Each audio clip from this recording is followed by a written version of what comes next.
Nice to meet you. Lovely to meet you. You were just telling me something about Texas. You know a little bit about our state, or tell me. I've been to Austin, Texas, which was amazing. Okay. But in a TV series, I play someone from Texas. Okay. So, I don't know how well I do it. Come on down. As long as there's barbecue and Tex-Mex in the show, I think you're all right.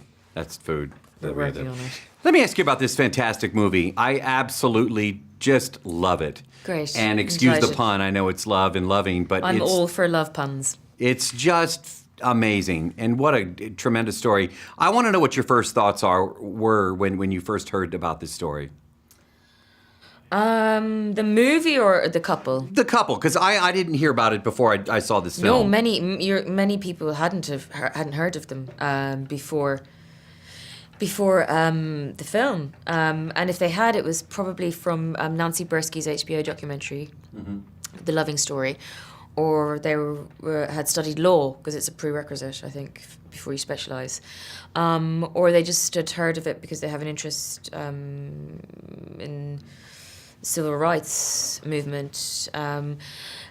Strangely enough, this couple were sort of relegated to sort of a footnote in that struggle, in that movement, when they shouldn't have been, really, because they were responsible for changing the Constitution of the United States. So I think this is a long-awaited celebration of this couple, and I'm truly privileged to be part of bringing them to a wider audience, and and I think that people will generally fall in love with this couple. Was this an emotional role for you to play? Very much so, yeah.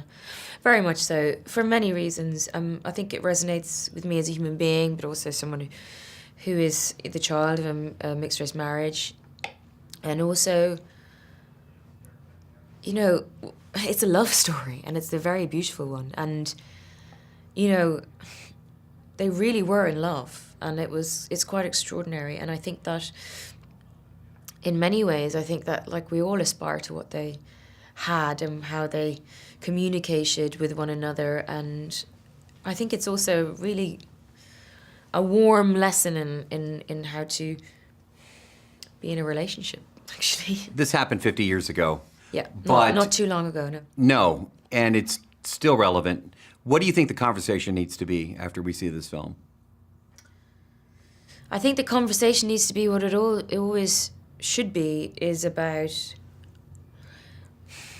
engaging in a dialogue with one another that encourages compassion and empathy, and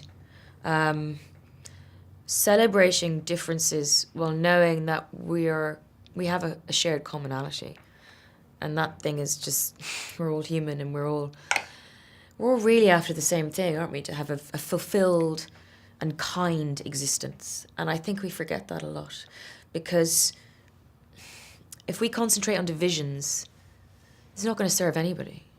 What we need to do is be reaching out, and I think that this film celebrates that. It celebrates the reaching out. It celebrates caring about one another, kindness, empathy, and compassion, and actually, you know, it can be quite simple. We just have to commit, and that's what they did. They committed.